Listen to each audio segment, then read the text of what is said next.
दादांच्या पासून असेल, प्रतापरावांच्या पासून असेल, मदन अप्पांचं राजकारण आपण सगळ्यांनी बघितलंय. कारण या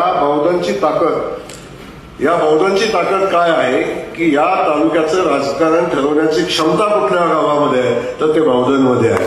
आणि हे इतिहास सांगतो, मी सांगत नाही, अनेक वेळा आपण बघितलं असं बौद्धांमध्ये एवढी शक्ती आहे. या तालुक्याचं राजकारण ठरवण्याची ताकद या बौद्धांमध्ये आहे. आता विधानसभेची निवडणूक झाली त्या विषयावर मी बोलणार, पण आता खूप शेवटी निर्णय झाले. आणि मी ताईला परवा सांगितलं, ताई आली होती, बसली होती, दीपक आपल्याला सगळ्यांना सांगतो, माझं सगळ्यांना सांगणं आहे की आता सगळा विषय बाजूला ठेवा. आता सगळेजण आलाय तसं स्टेज असू द्या आणि आपण सुरुवात करा. मी सांगितलं ना, आज बघितलेली सभा ही परिवर्तनाची सभा, एवढंच मी सांगेन आपल्याला. तर लोकांना काय अपेक्षित आहे, लोकांना काय अपेक्षित आहे की तुम्ही सगळ्यांनी एकत्र येऊन काम केलं पाहिजे. हे लोकांना अपेक्षित आहे, ते आपण करा. कराड उत्तरचं उदाहरण तुमच्या समोर आहे. कराड उत्तरचं उदाहरण तुमच्या समोर आहे. 2 नेते उभे राहिले असते तर कराड उत्तरला परिवर्तन झालं असतं का? नसतं झालं. धैर्यशील दादाने आमचा त्याग केला आणि तो त्याग केल्यानंतर आज बघितलं की कराडमध्ये परिवर्तन झालं. कुणी म्हणत नव्हतं फलटणमध्ये परिवर्तन होईल, म्हणत होतं का?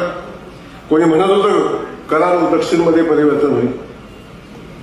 कोणी सांगत नव्हतं आणि कोणी विश्वासही ठेवत नव्हतं. मी सगळ्यांना सांगत होतो की इथं परिवर्तन होईल, म्हणजे हे कसं शक्य आहे. पण मी तुम्हाला सांगतो की लोकांचे चेहरे, इथली परिस्थिती जाणणारा सामान्य कुटुंबातून आलेला मी कार्यकर्ता आहे, म्हणून मला माहिती आहे इथं लोकांना काय पाहिजे. फक्त लोकांना पाहिजे असताना आश्वासक समोरची माणसं उभी राहिलेली असली पाहिजेत, एवढाच विषय आहे. कुणीही बाबळीच्या झाडाखाली उभा राहत नाही. त्यामुळं आंब्याची सावली आपल्याला तयार करायला लागेल. त्यासाठी आपण सगळ्यांनी एकत्र यायला लागेल. ही भूमिका घेऊन आपण काम केलं तर अडचण येणार नाही, हे या निमित्ताने मी आपल्याला सांगेन. श्रमीचे हा माझं वाक्य आहे. उद्याचा जो प्रवेशाचा कार्यक्रम आहे त्याच्यामध्ये असं पाहिलं जातंय की लक्ष घालायला सुरुवात केली.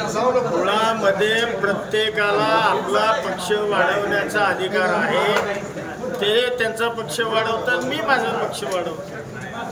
पण त्यांनी परवा वाईमध्ये म्हटलं ना, जर चांगलं नेतृत्व असतं तर वाईचा अजून विकास झाला असता. वाईचे मतदार मला प्रत्येक वेळेला वाढीव मताधिक्याने विजय करतात. कदाचित त्यांना माहित नसतं. हा, मी 2-3 हजारांनाही कधी निवडून आलो.